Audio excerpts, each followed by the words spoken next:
Como não? Como vai você? Hoje é mais um dia importante porque eu estou trazendo mais um amigo querido e importante para vocês conhecerem. Nessa nova série que nós estamos fazendo, que não tem mais a ver com o rádio, mas sempre tem alguém que esbarra aqui ou ali, porque o rádio está na vida de todos nós. Então, às vezes, a gente dá um toque de coisas que aconteceram em paralelo na vida da pessoa, com o rádio, o tempo em que eu trabalhei em rádio e ela, eventualmente, trabalhou em alguma área próxima, e assim vai. Então, eu não quero perder um segundo, porque é importantíssimo que vocês conheçam ou relembrem quem é esse amigo que eu estou trazendo hoje, porque faz muito tempo que ele não aparece por aí. Ele já foi dos palcos, ele já foi das gravadoras, foi executivo, ele fez uma série de coisas. Parece que até na Dow Química ele trabalhou, mas isso eu não tenho muita certeza, não. Mas a gente vai conversar hoje com Cláudio Condé. Bem-vindo. Muito obrigado, meu querido amigo Luiz. Eu tenho tanta saudade do tempo em que nós nos conhecemos. Se você achar que é conveniente, existem algumas coisas que eu gostaria de dizer para você como amigo pessoal, que sou de você e da sua família. Eu não me lembro, na verdade, naquele tempo da aclimação, quem é que veio primeiro. Eu acho que quando eu comecei a me interessar pela música, naquelas noites voltando do Colégio Anglo-Latino, quando estudávamos de noite, né? Tinha um companheiro meu de classe que era Malhoca. Agora não me lembro o primeiro nome dele, mas eu sei que ele e o Beto, nosso amigo, resolvemos fazer um conjunto.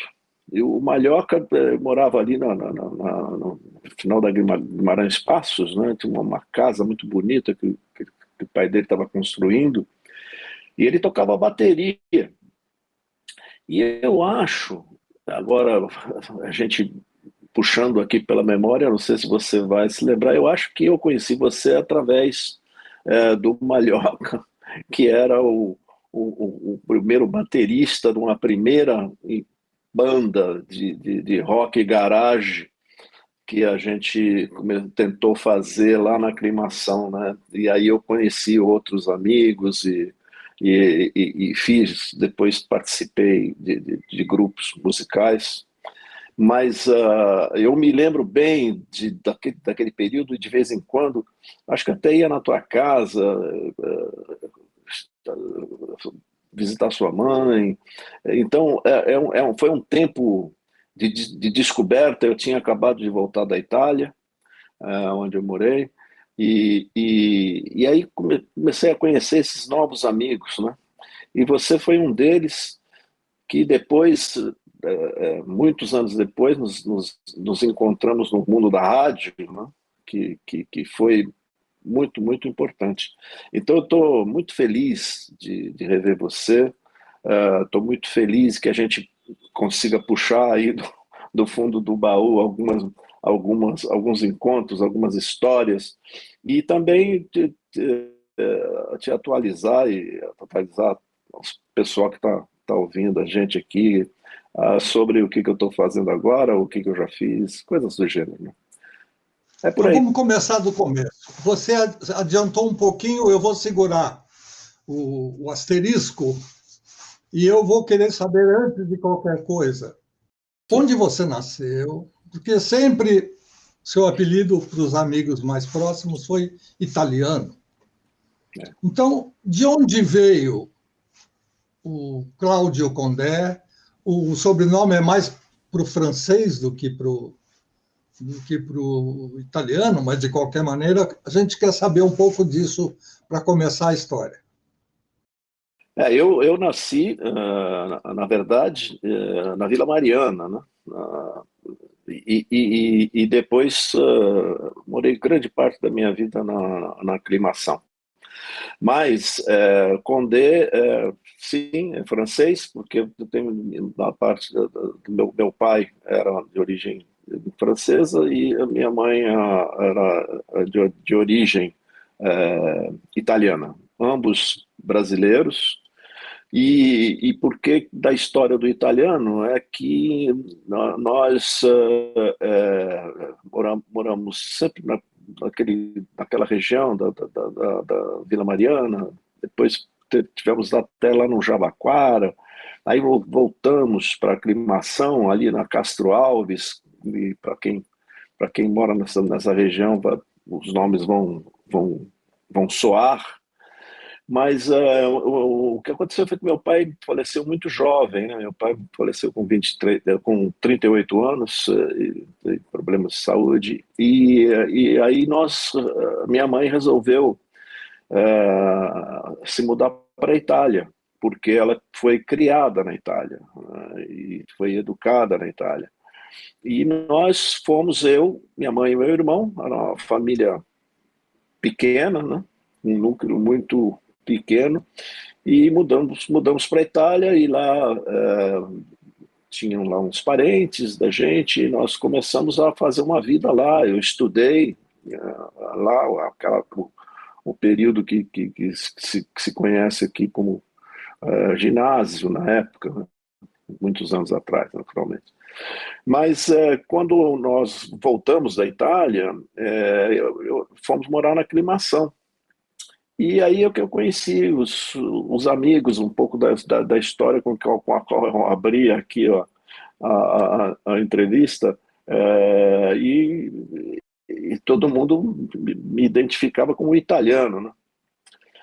Então, o italiano vem daí. Mas aí eu me formei. Eu não sei se você quer que eu continue ou se você quer fazer alguma interrupção, por favor, me avise. Eu vou só completar aquilo que eu fiquei devendo no asterisco anterior. Tá. Você falou da Vila Mariana e falou da Aclimação. A Isso. casa que o meu tio, José Armando Malhoca, estava construindo era na Paula Ney 80, que hoje deu lugar a um imenso prédio de apartamentos, que é um descalabro, que é muito bonito, incrível. O filho dele, José Armando Malhoca Júnior, era o batera. Ele tinha um quê de Ringo Starr na cabeça e ele sempre gostou de bateria. Então, ele começou essa brincadeira. Depois, as pessoas foram mudando. O Beto que você disse foi o Carlos Alberto? Não me lembro. Eu sei, parece que ele, inclusive, ele faleceu. Eu não sei se foi esse ano ou ano passado. Então é isso mesmo. É o Beto. É o Beto. Eu com ele fiz uma única música na vida. Ele é música e eu a letra. Achei a questão de 15 ou 20 dias o extrato dessa música, o que sobrou dela. Uma página de caderno, e aí eu escrevi que o tema musical era dele, ele era um bom, excelente música, um grande guitarrista. E a gente foi tocando o barco e chegamos a ter na época do primeiro encontro nacional da Jovem Guarda, a gente chegou a ter uma banda chamada The Marble Faces. Para não ser os caras de pau, virou caras de mármore.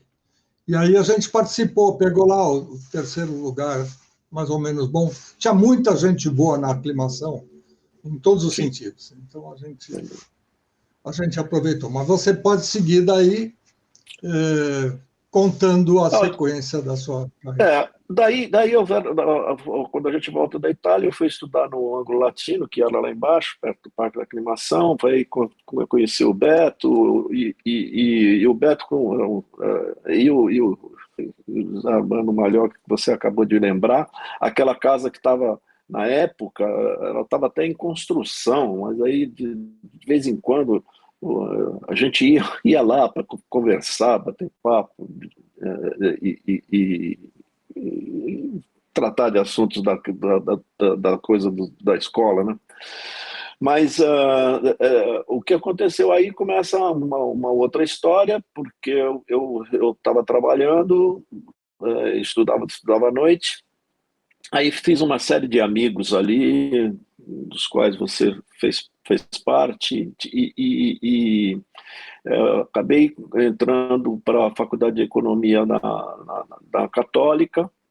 Paralelamente a isso, eu conheci o Luiz Carlos Maluli, que teve muita importância na minha vida, porque ele descobriu que eu cantava. Eu não sabia que cantava, né? Mas eu gostava de cantar, né? Minha família, dos meus pais, né? E minha mãe, da parte italiana, eu me lembro sempre daquela casa onde a gente morava, que tinha um grande rádio, né? E a rádio ficava sempre, acho que sintonizada na Rádio Gazeta, porque tinham programas para a colônia italiana, e a gente ouvia muita música italiana. E na família do meu pai também, minha avó e minhas tias, avós, eram todas musicistas, né? Minha avó ganhou a vida, ela era uma pianista muito boa, mas a grande capacidade dela era ler partitura, né? Ela sentava no piano e bota uma partitura na frente, ela saía tocando. E isso permitiu que ela fosse professora de piano durante muitos anos. Então a gente sempre teve a música na nossa vida. Mas aí eu comecei a estudar economia e comecei a trabalhar na Dow Química. Trabalhava numa empresa que era concessionária da Mercedes-Benz, lá no Ipiranga. E depois eu saí, aí encontrei essa oportunidade de ir para a Dow.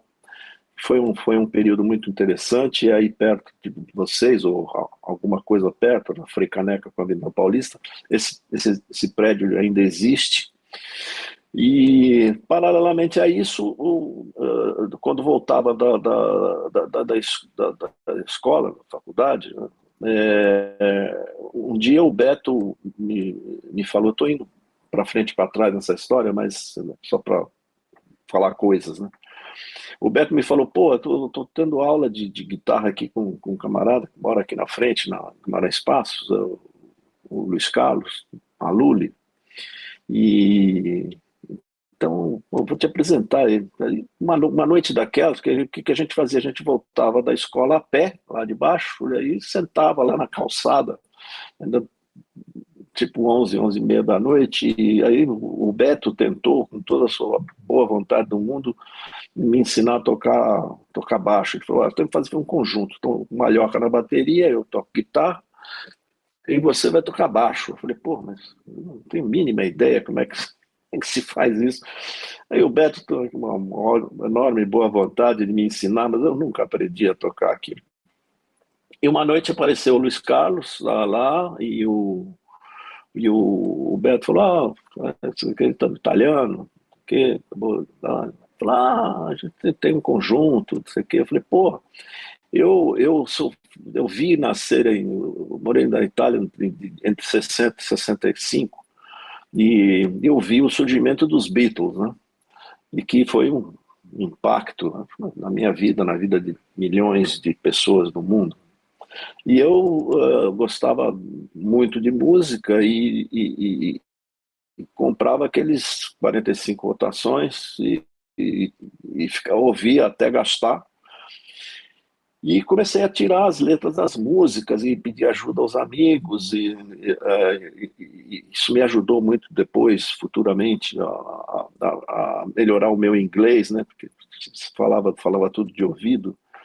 Mas eu tinha um caderno com todas as letras dos Beatles logo do começo, né? She Loves You, Wanna Hold Your Hand, From Me to You, e por aí vai, né?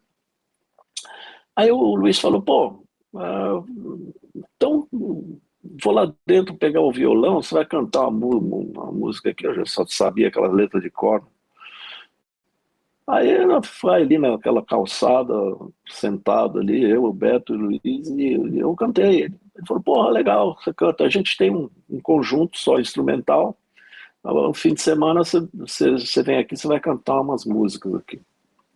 E foi assim que eu comecei eu acabei entrando para o grupo, né? O pessoal que tocava assim, não fala, pô, esse camarada aqui, chato, vem botar aqui, a gente gosta de Shadows, Ventures e coisas do gênero, né?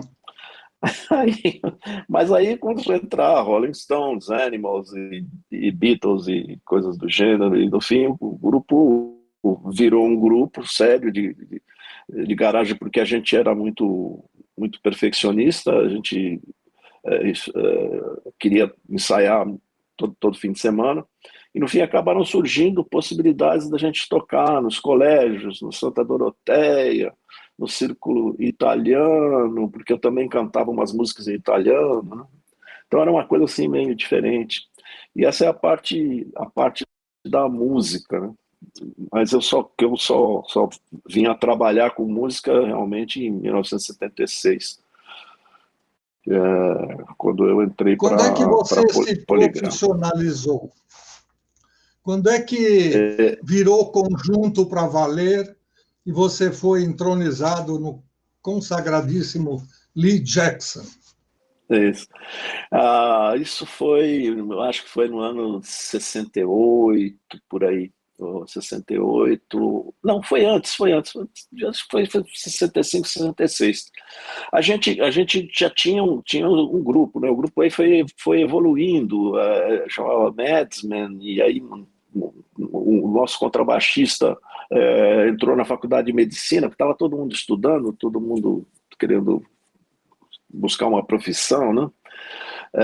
Mesmo que a gente tocava tocava em quermesse, tocava nas escolas lá, principalmente a gente gostava muito de tocar naquelas escolas das meninas, né? Porque você ia lá, tocava, tal, era tudo muito agradável. E aí o nosso contrabaixista entrou na faculdade de medicina em Ribeirão Preto e foi embora. Aí a gente ficou sem baixo. Daí eu conheci o Sérgio Lopes, que vai entrar nessa conversa mais tarde. Ele era muito bom violonista. O Luiz Carlos o conhecia, o nosso baterista morava na frente dele e falou: pô, como é que a gente vai resolver o problema aqui? Aí nós chamamos o Sérgio entrou para o grupo. E o Sérgio é muito bom músico, todos eles eram, né? O Dadão, o Sérgio, o Luiz Carlos exímio, o maestro aí, tem uma série de grupos e artistas que ele fez. E o grupo começou a tomar uma pegada legal. Aí a gente começou a tocar em clubes, até surgir o círculo militar na nossa vida, né? Todo grupo, dos grupos de rock and roll lá de São Paulo, que faziam essas mesmas coisas que a gente fazia, o sonho era tocar no Círculo Militar. O Círculo Militar tinha lá uma estrutura, tinha um diretor artístico lá, que era o seu Alfredo, que era um cara muito bacana, que gostava desse troço, inventou as domingueiras, depois inventou a buburca, que era para fazer um negócio de noite, né? E aquilo tomou um vulto enorme. Muitos grupos, depois que viraram famosos, tocavam no Círculo Militar. Aí aparece um camarada na nossa vida chamado Cesare Benvenuti, que era diretor artístico da Copacabana. E isso vem numa época em que era muito. Os discos internacionais demoravam a ser lançados, porque você tinha que importar material. Aí você tinha um número um nos Estados Unidos, demorava 2 meses para sair aqui. Mas aí as rádios começavam a ter esses discos e começavam a tocar essas músicas importadas. Aí surge o fenômeno da exclusividade e tal. Eu estou contando a história para você, que é o maestro nisso, né? Que inventou essa história, mas eu estava do outro lado. E o Cesare veio a gente tocar e falou: pô, eu vou, vocês vão gravar, vão descobrir umas músicas aí para vocês gravarem. Na época a gente tinha um baterista que era o Felipe Dibi, que foi o autor do Hey Girl, né, que foi um maior sucesso que a gente teve. Ele era baterista do grupo, e o Cesare falou, pô, vamos lá no estúdio da Gazeta, que fica na Avenida Paulista, muita gente gravava, um estúdio enorme. Aí vocês vão gravar. Então surge um fenômeno dos grupos brasileiros que cantavam em inglês, né? Um ano, 2 anos depois surge o Feelings, né, do Maurice Albert, que foi um sucesso mundial. Mas a gente gravou muito, começamos a gravar muitas coisas, que o Cesare recebia discos importados e demoravam para ser lançados, e muitos deles não tinham nem representação no Brasil, então aquilo parecia tudo inédito, né? E ele tinha o caminho das rádios para promover as músicas, e foi aí que surge o Lee Jackson. Quem inventou o nome Lee Jackson foi o Cesare.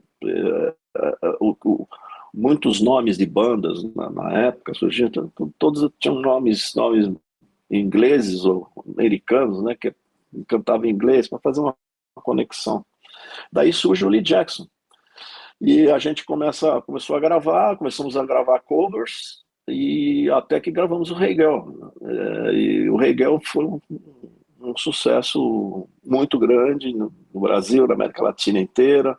Nós fizemos shows na Argentina, fizemos shows no Chile, fizemos shows quase todos os países da América Latina, na Colômbia. E em função de que a gente cantava em inglês, né? Na Argentina também existia esse fenômeno dos grupos de lá que cantavam em inglês, e nós gravávamos com 4 nomes diferentes. E quando fomos para a Argentina fazer shows, nós tínhamos 4 números nos top 10 dos charts lá, né? Sendo que o Hegel é o primeiro lugar, e os outros 3 eram nomes diferentes, mas éramos nós, né? Então dava para fazer um show muito bacana, você tinha sucesso. E o resto era rock and roll pauleira, era Rolling Stones, era Animals, era Beatles, então dava para fazer um negócio bacana. E a gente nessa altura também tinha, né, encontramos com o Eduardo Lemos, que tinha aquela, eu esqueço agora, ele e o Gabi, que depois virou um monstro essa coisa sonora, que nos aconselhava em comprar equipamentos e ter um ótimo som, né? E isso foi o que a gente fez. Por isso que a gente nunca ganhou dinheiro com essa história, porque tudo que entrava a gente comprava equipamentos. Nós fomos uma das primeiras bandas a ter amplificadores Marshall, né? E mesa PIV, mesas de 8 canais, e reduzir o equipamento de palco para ter um bom equipamento de fora do palco para soar bem. E isso nos propiciou também encontrar o Manuel Poladian, que foi nosso empresário, e abriu um monte de porta para a gente abria todos os shows internacionais que ele trazia, né? Mango Jerry, Bill Haley, Gloria Gaynor, e por aí vai, né? Até que a gente inventou uma história de fazer um rock samba, onde entrou o Bill Haley na jogada, né? Então esse é o mundo da música, né? Agora, paralelamente a isso, eu nunca parei de trabalhar, sempre trabalhei, e em 1976 surgiu uma vaga na Polygram. O Marcos Maynard trabalhava lá e me recomendou. Eu tinha feito uma entrevista. Aí vagou um lugar lá em São Paulo, no departamento internacional. E era aquele tempo de euforia, né? 70, 80. E a gente, independente de você escolher o que ia lançar, porque você tinha aquelas prioridades internacionais, a gente dependia muito de pessoas como você, né? E aí para mim foi um reencontro de amizade e profissional muito, muito interessante, porque nós pudemos fazer juntos grandes sucessos, né? A Rádio FM não existia, né? Era a AM, né? Então você tinha duas rádios em São Paulo, a Difusora e a Excelsior. A Excelsior estava Antônio Celso e você entrou. Eu, falando coisas, né? Eu não tinha muito trânsito com o Caio Gadia, né? Que era o cara da Difusora. Ele gostava muito dos caras da EMI. Então eu não conseguia levar meus disquinhos lá, era difícil, tal. E quando você entrou lá, eu fiquei muito feliz, porque eu falei, pô, a gente queria conversar com as pessoas, né? Trazer informação, levar novidades e falar, olha, se você achar que isso é bom para você, nós vamos trabalhar isso aqui. E sem dúvida foi muito bom esse reencontro, porque e a gente tinha uma relação meio familiar, né, Luiz? Eu falava das Era mesmas legal, mas coisas. o que acontece é que cada um tinha que respeitar a trincheira do outro e a sua própria. Ah, Eu me lembro até que a gente quase teve um embate e eu fui ao Midem, que era uma grande feira, ainda é, mas já não é tanto quanto, que se realiza em Cannes, na França, e na Côte d'Azur. E lá surgiam grandes nomes, grandes gravações que não tinham ainda as suas determinadas representadas originais, vamos dizer assim.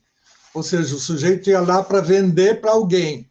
E essa certo, original depois tinha uma subsidiária aqui no Brasil. Não no caso da certo. Polygram, que era uma multinacional, mas algumas delas elas dependiam da representação que aqui no Brasil alguém fizesse de uma Carrère, por exemplo, já que falei na francesa, como era Continental, Copacabana, etc. Bom, eu trouxe o Saturday Night Fever como grande trunfo e você estava trabalhando Bee Gees. Então não podia tocar nada ainda do Saturday Night Fever que ia atrapalhar a sequência que vocês tinham planejado. E eu dizia, eu não posso, todo mundo vai trazer esse disco de alguma forma, ou porque viajou, porque um amigo foi buscar, etc. E eu vou dançar aqui. Aí eu, com muito jeito, toquei a música que vocês estavam trabalhando, porque era a próxima música que a gente tinha escolhido também dos Bee Gees, mas não deixou de dar uma palhinha assim de leve do Saturday Night Fever, até que a coisa passou como um turbilhão aí. Essas coisas sempre aconteceram, Isso, mas nós nos respeitamos muito. mas isso são as coisas que fazem história, né? Eu tive a sorte de entrar e pegar isso aí. Você imagina que eu peguei o Saturday Night Fever, que você acabou de mencionar, eu peguei Evita, que também é Don't Cry For Me Argentina, era uma faixa de 4 minutos e lá vai pedra, que ninguém sonhava que aquilo podia tocar na rádio, né, e tal, e no fim chegou um momento em que a música estava explodida no Brasil inteiro e nós não tínhamos o master para poder lançar aquilo, né? E peguei depois o Grease, além dos MacArthur Park com Donna Summer e sei lá, tinha muito sucesso, né? Então você é um veículo, né? Um fio condutor, né? Eu tive essa felicidade de me encontrar com sucessos enormes e artistas enormes. E teve aquele o Love Hurts, né? Que foi um feito aqui no Brasil. E são coisas que a gente vive, a gente passa, e que, graças a isso, eu pude começar a fazer minha carreira dentro do mundo do disco, né? Da Polygram, eu tive aquelas coisas que acontecem na tua vida. Eu trabalhava em São Paulo e trabalhava no Rio de Janeiro também, então eu ficava 2 dias em São Paulo, 3 no Rio, ou invertia, dependendo das necessidades. E a minha chefe, que hoje é minha sócia, ela ficou grávida, né? E ia ter o seu primeiro filho, mas continua sendo uma mulher excepcional, um talento enorme, uma organização invejável, e é minha amiga, a Maria Creuza. Só que Mesa. Maria Creuza mesmo. Ela é o M da LCTM, é a Maria Cruz mesmo. Aí ela teve que ter o filho, ia ter o maternity leave e tal, e aí eu, de certa forma, eu fiquei fazendo tudo que ela fazia, né? O departamento era pequeno, eram uns três pessoas, tinha um camarada que só cuidava do clássico, que era o Ezio Cérbolo, que é irmão de uma pessoa que você deve conhecer também, que era o Paulo Giovanni, mais gente ligada ao rádio, né? E isso me deu oportunidade de trabalhar diretamente com o presidente da companhia. O André Vidani tinha saído da Polygram para fundar a Warner, e veio o Antônio Coelho Ribeiro, que veio de Portugal, e eu fiquei trabalhando com ele diretamente, né? Então, ele, em um determinado momento, acho que foi em 1977, 78, ele me chamou um dia lá e falou: pô, venho, nosso presidente mundial vem aqui e tal, e queria que você conhecesse ele, porque vagou a gente está transferindo o presidente da companhia portuguesa para a Espanha, e tem uma vaga lá, você é brasileiro. A gente tinha, você imagina, Polygram com Chico Buarque, Maria Bethânia, Caetano Veloso, Rita Lee, Gilberto Gil, tinha todo mundo, né? Vendia-se muita música brasileira em Portugal, as novelas da Globo começaram a entrar nesse período também, então a coisa era muito boa. E mesmo que eu não tivesse experiência administrativa para chegar a essa posição, mas eles falaram: bom, você tem essas características aqui, você gosta de música, a gente precisa de alguém que desenvolva um repertório local lá em Portugal também, e eu queria te apresentar aqui o cara. E foi muito engraçado, porque eu estava no Rio de Janeiro, e a Polygram era no último prédio da Avenida Rio Branco, ali, 311, acho que era. Eu lembro que a gente atravessava a rua e ia para o Santos Dumont a pé, não dava para você fazer esse caminho de noite, né, sem problemas de segurança. Hoje você não pode fazer isso. Mas eu terminei o que eu tinha que fazer sei lá, uma quinta-feira, assim, e fui embora, peguei o avião e vim para São Paulo, né? Aí quando cheguei aqui, passei na filial, que era aí na 9 de julho. Aí quando chego lá, o camarada lá, que era o gerente da filial, falou: porra, o que você está fazendo aqui?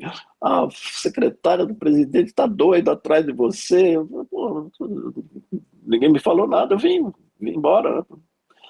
Aí liguei para ela falou: porra, vem já para cá, que tá aqui o Curto, quem que ele quer? O presidente da Polygram Mundial, o Antônio, quer que você conheça o cara.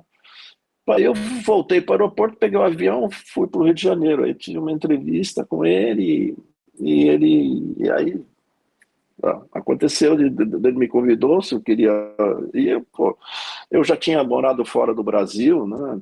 Tive essa experiência na Itália. Eu não tinha vínculo, era solteiro, morava com a minha mãe, lá na Aclimação, lá na Rua Topázio, que você conhece muito bem. E aí eu falei, vou amanhã, nem estava preocupado de negociar contrato, saber que ia ganhar, não estava pensando nada disso, né? Eu queria fazer carreira.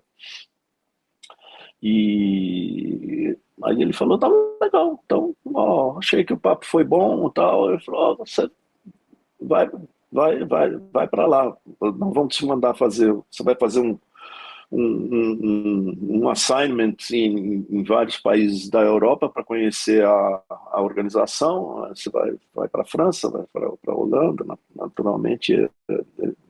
O head office era em Barn, né, que ficava perto de Amsterdã, e vai para a Inglaterra, e vai para a Alemanha, vai conhecer como é que a coisa funciona e tal, e depois você vai para lá. E você vai para lá, não volta mais para o Brasil, né? E essa coisa aconteceu. Aí a coisa interessante que foi, eu cheguei em casa, eu morava com a minha mãe, né? Eu tinha 28 anos. E aí falei para minha mãe, olha, mamãe, está acontecendo isso, isso, isso, eles estão me dando essa oportunidade, eu quero ir. E a minha mãe sempre me deu muita força. Sempre quando eu queria ser cantor, ela falou, vai ser cantor. Eu queria ser que a minha mãe era sempre uma pessoa de referência na minha vida. E aí ela falou, ela ia servir o jantar, né? Ela estava com uma terrina de sopa assim na mão. Falou, meu filho, que bom, e quando é que você vai? Eu falei, amanhã. Ela largou a sopa no chão, mas aí me abraçou, me beijou e tal. E eu fui para Portugal, foi uma experiência fantástica. E quanto tempo você ficou lá? Eu fiquei 4 anos em Portugal, depois voltei para o Brasil para ser diretor artístico da CBS. O Tomás Munhoz tinha sido nomeado presidente aqui para a CBS, estava na época, eu era presidente da Associação Portuguesa de Discos e houve uma convenção do IFPI em Lisboa, que a gente organizou, e foram os presidentes de todas as companhias lá, da Warner, da CBS, da Polygram, da EMI, então, aquelas coisas que eles fazem, né? E aí eu conheci o presidente da CBS Internacional, que era o chefe do Tomás, que era presidente da CBS espanhola. E aí ele me ligou, ele falou com esse cara falou, você vai para o Brasil, você vai estar fazendo um time, conheci um cara lá em Portugal, e tal, pô, fala com ele. E assim foi, ele Tomás me ligou, e aí veio para lá, falou qual era o plano, tá? E aí eu voltei para o Brasil como diretor artístico da CBS, foi em 1981. E aí fiz uma minha carreira dentro da CBS, muito sucesso, com muito trabalho, mas aprendi muito. O Tomás Munhoz era um grande formador de executivos, fez vários. Eu me sinto um dos que aprendi muito com ele. O Marco Mainar é outro, o Marco Bissi é outro, o Sérgio Lopes é outro, o Roberto Augusto, nosso amigo, também já está. Mesmo as pessoas que estão fora do negócio, qualquer pessoa que você converse, Edson Coelho, José Antônio Éboli, Aloysio Reis, todos eles vão ter um referencial com o Tomás, né? E nessa época eu falei, quando viemos para cá, o Tomás estava montando o time, e eu falei para o Tomás, vamos contratar a Maria Creuza, que a Maria Creuza é um fenômeno de trabalho e conhecimento. Ela tem muito conhecimento na parte de direitos autorais, mas é uma pessoa extremamente organizada.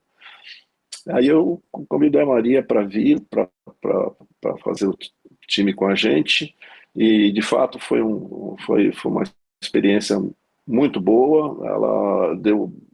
Ela entrou para trabalhar na parte de operações, né?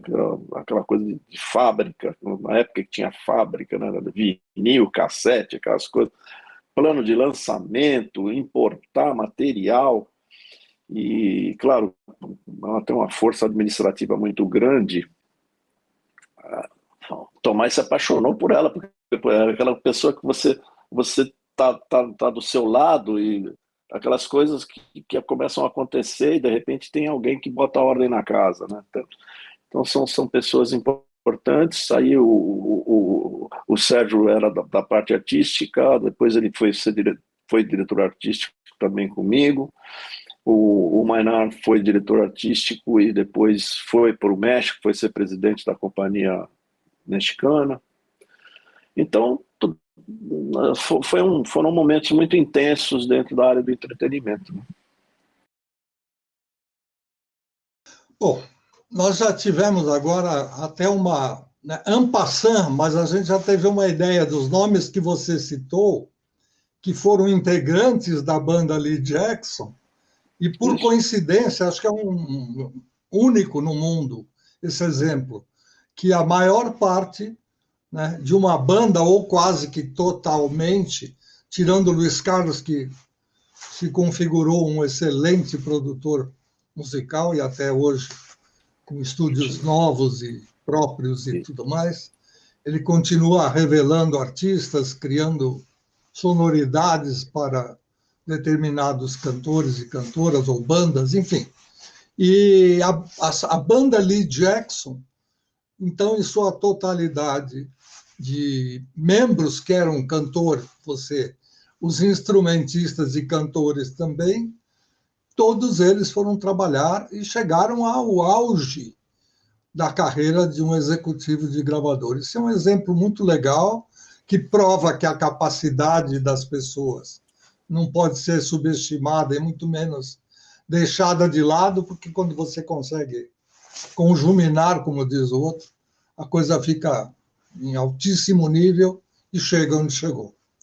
Hoje, Cláudio Condé tem uma outra ligação com alguns membros do disco. Ou seja, a gente acaba não saindo muito, né, daquela coisa que está no sangue, que é o que a gente aprendeu e viveu a vida inteira, e a gente começa a descobrir novidades, novos caminhos. O disco quase acabou, assustou todo mundo, porque as gravadoras diminuíram de tamanho, aí teve lá um conglomerado, uma ou duas começaram a comprar catálogo de todo mundo, enfim.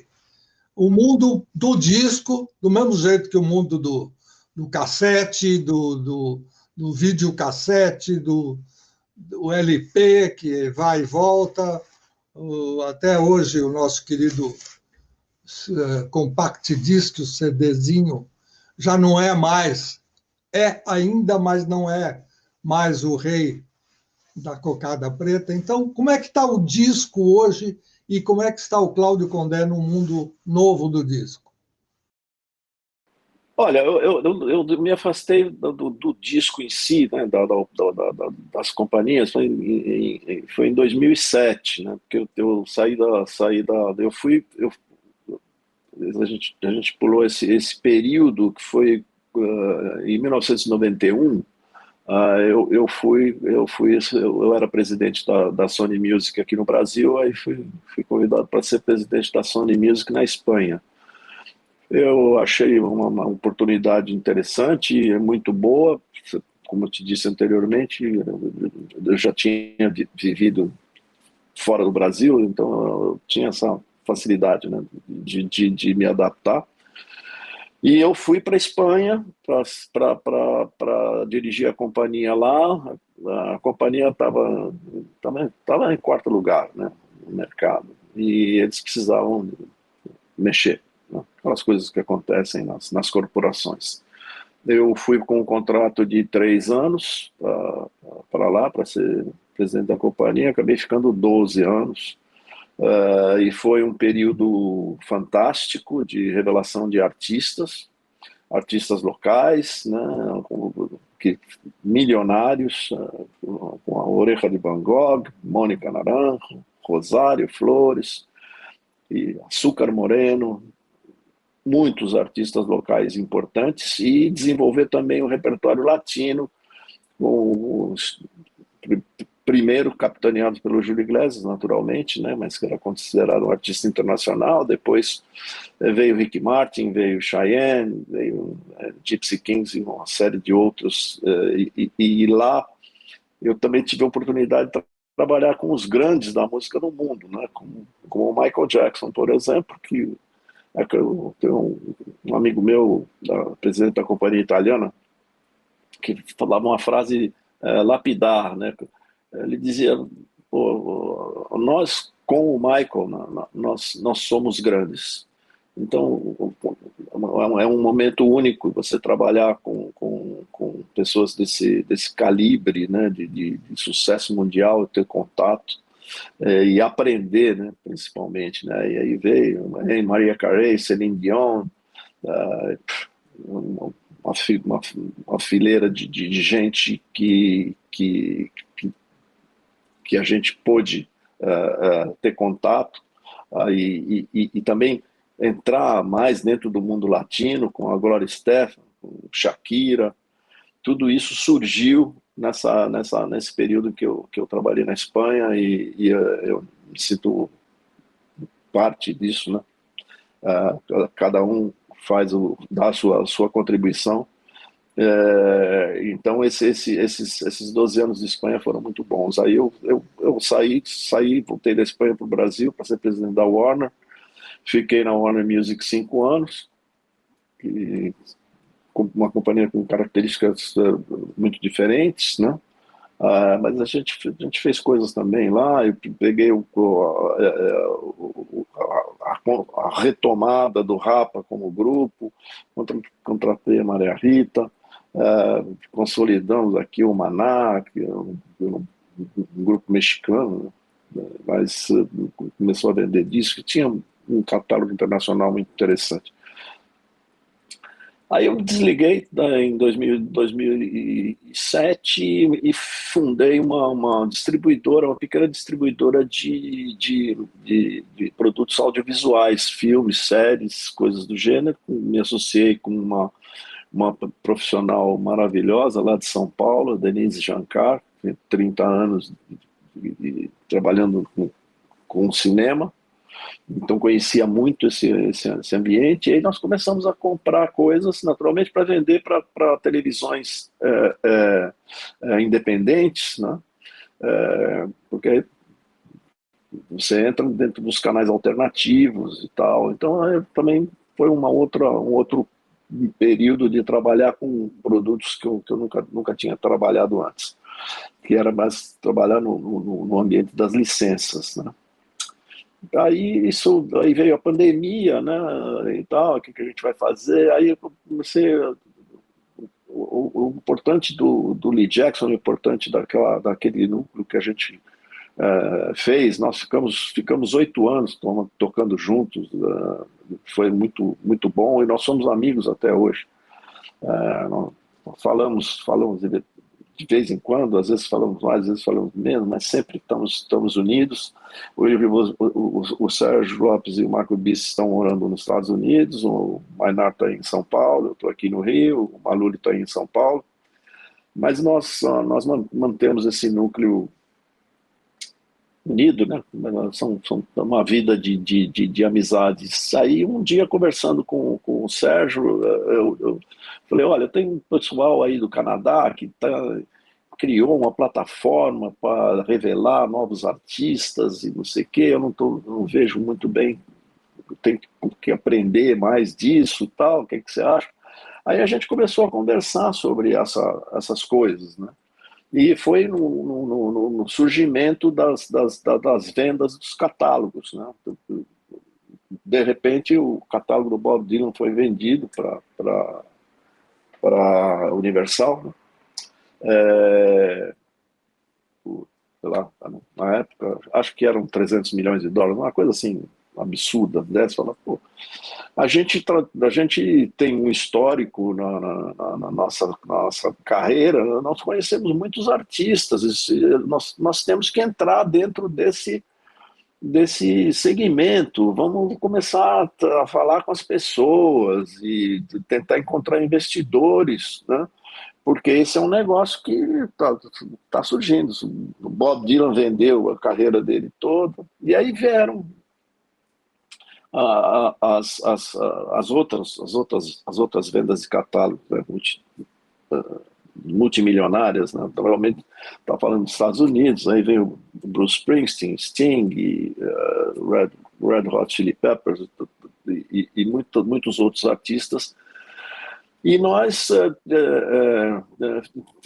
tínhamos um conhecimento aqui no Rio de Janeiro. O Edson Coelho um dia me ligou, falou, pô, tem um amigo meu, o João Lucas, ele é artista, agora ele fundou uma companhia chamada Adagio, que é um grupo de investidores que estão querendo entrar nesse mercado. Vocês têm conhecimento no mercado latino, talvez você possa ajudar nisso, ou mesmo aqui no Brasil, né?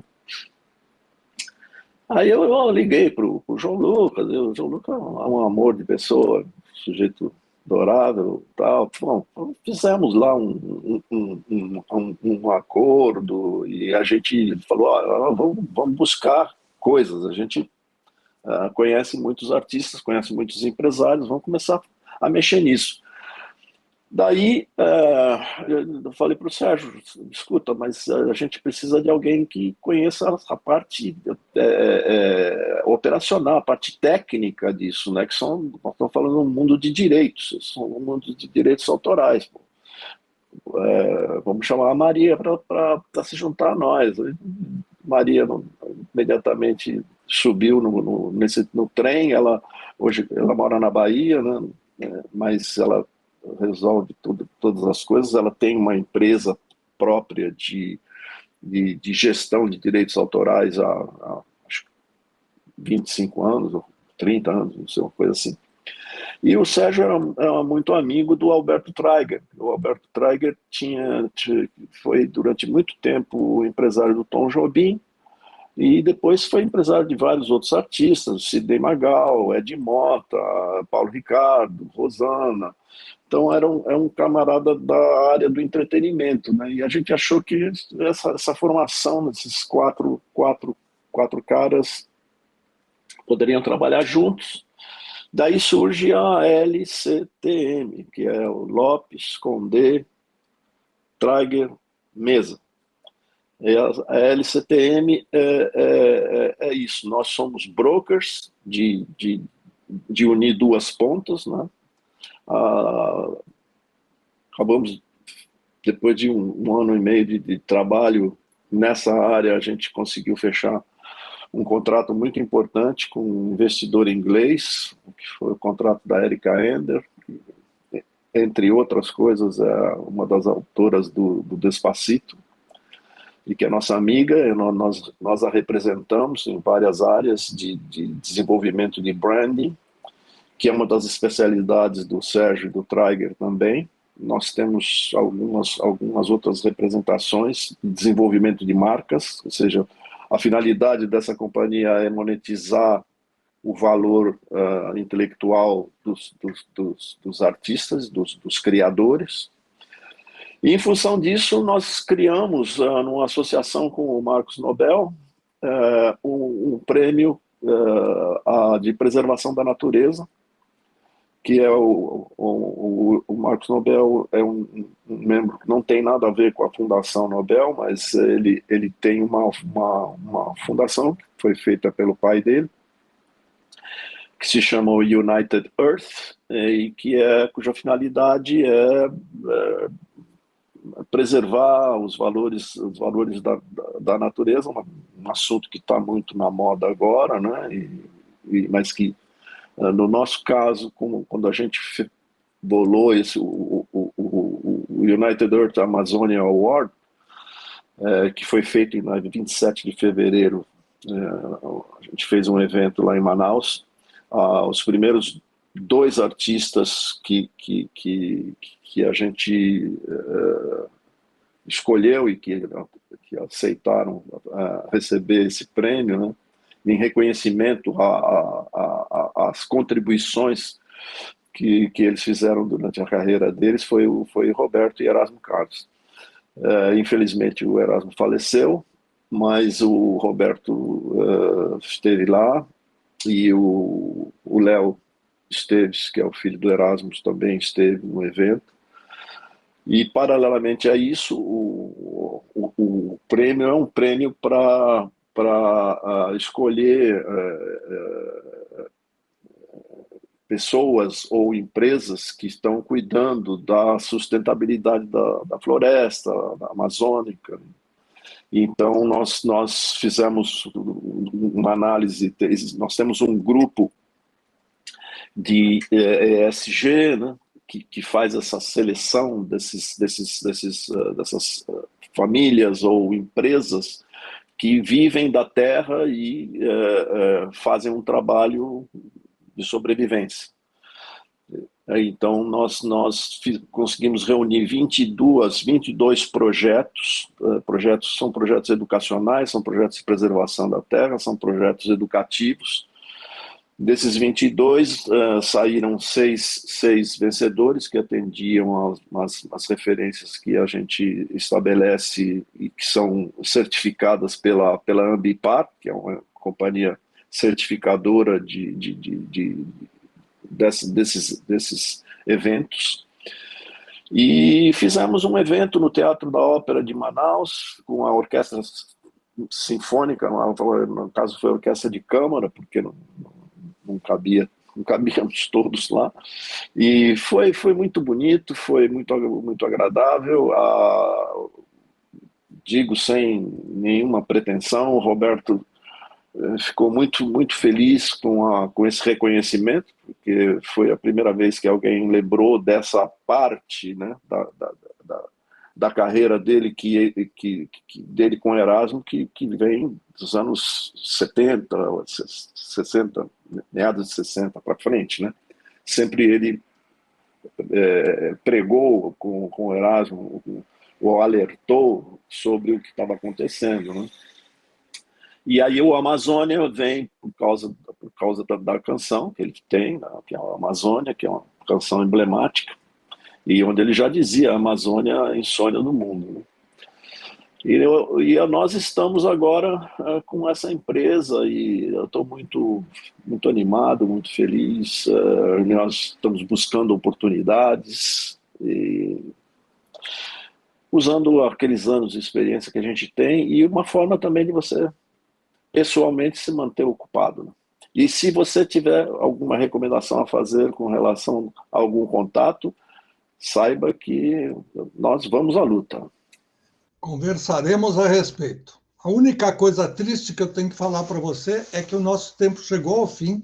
A conversa foi tão fluente, tão gostosa, tão boa, que passou assim rapidinho. E a gente não pode passar muito de 1 hora, porque os canais nos cortam, que não permitem que a gente abuse muito dos horários combinados e contratados. Então, eu quero deixar aqui o meu grande abraço, uma torcida para que essa nova empresa dê certo. Vou sim procurar ligações com que a gente possa voltar a conversar mais a miúde. Quero que você dê um grande abraço e um beijo na Maria Creuza, que é uma amiga dos áureos tempos, queridíssima. E obrigado pelo seu tempo. A gente volta na semana que vem, tá bom? Maravilha, eu que agradeço você. Desculpa se eu me alonguei muito nas conversas, mas quando a gente encontra amigos, a gente tem que voltar a falar e lembrar as coisas boas da vida. Grande abraço para você. Para você também. Até mais. Foi aí o nosso querido Cláudio Condé, que contou boa parte da experiência de vida que ele tem e porque hoje ele está se dedicando as coisas da terra, as coisas do coração, as coisas sérias que nós temos que nos preocupar a vida inteira. A você que ficou até agora, muito obrigado. Semana que vem a gente vem, porque os meus amigos importantes são muitos. A gente volta aqui. Até lá.